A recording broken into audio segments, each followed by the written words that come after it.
E aí, pessoal, tudo bem? Vamos começar agora a parte 6 do capítulo um, do volume um, capítulo 2 das obras completas do Jung. Vamos retomar do ponto no qual a gente parou ontem, né? E esse ponto a gente vai começar a partir do momento onde o Jung fala do ataque em si, né?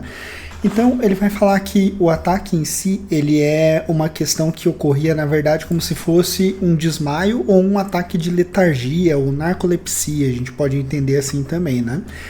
Isso é caracterizado geralmente por um excesso de sono em momentos onde não faz sentido, pode ocorrer algum tipo de desmaio também nessa situação, né? E o Jung diz que esse ataque da SW normalmente ocorria desse jeito. Então, ou ela tinha ali um momento onde ela ficava com muito pouca energia, parecia que estava quase desmaiando, ou desmaiava de fato. E quando ela voltava desse estado, ela geralmente voltava dizendo que ela não tinha perdido a consciência.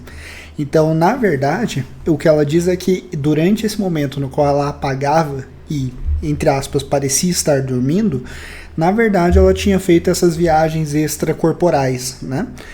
O Jung ele vai usar aqui para narrar e mostrar para a gente sobre esse assunto outros casos, né?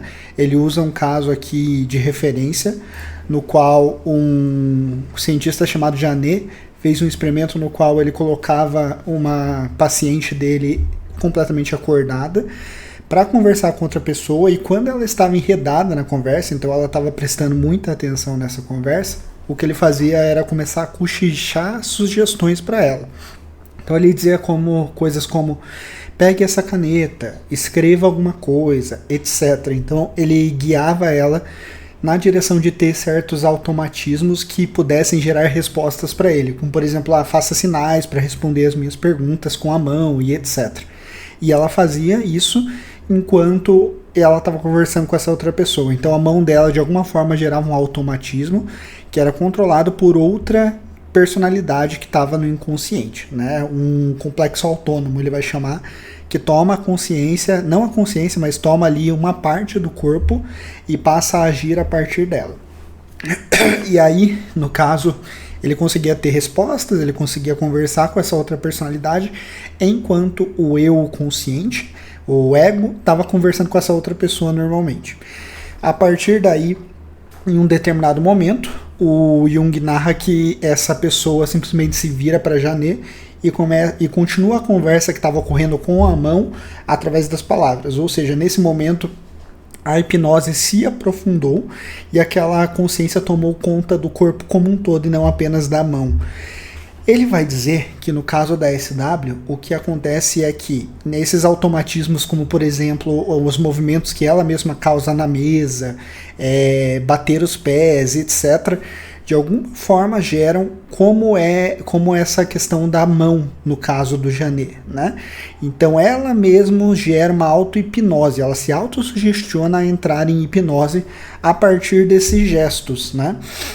E aí quando ela entra em hipnose, num primeiro momento são apenas algumas partes do corpo dela, no caso, por exemplo, a mão, que gera a escrita automática, né, que está sugestionada e está em hipnose, mas à medida que ela se aprofunda, essa hipnose ela se transmite para a área visual, e aí isso de uma hipnose se transforma em um ataque histérico, né, porque ela perde o controle, e aí são essas outras personalidades que de fato estão no controle da situação.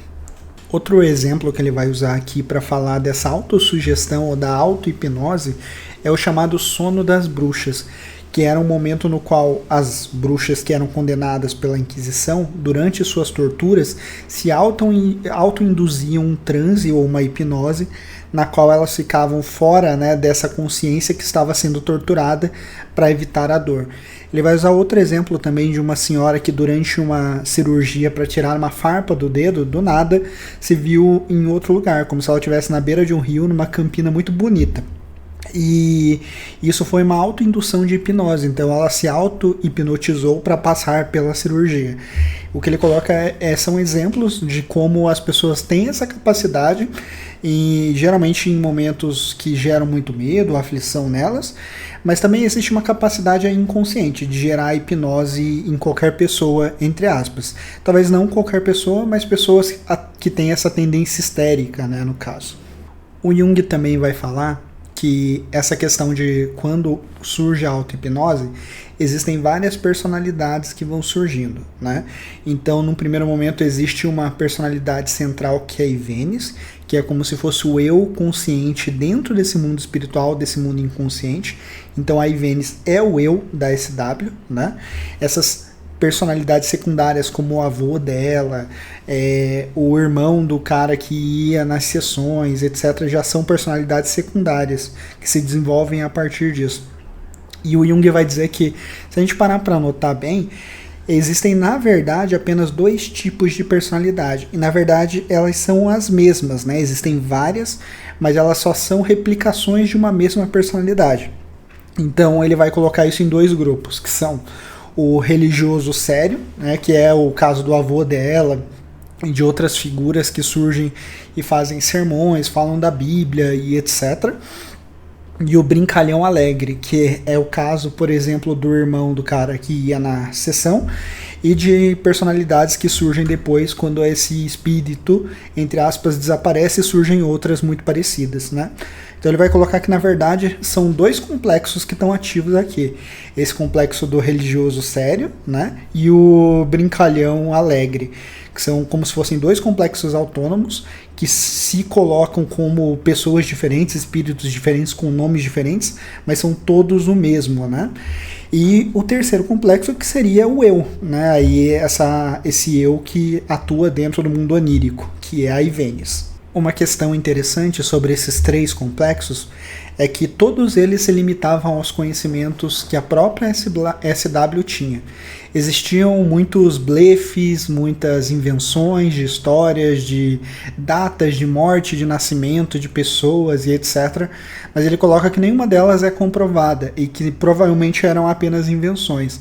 Tirando isso, os conhecimentos de mundo, de teorias intelectuais e etc., tanto daqueles que eram sérios e religiosos, do brincalhão alegre e da Ivênis, todos esses conhecimentos eram conhecimentos que a própria SW tinha.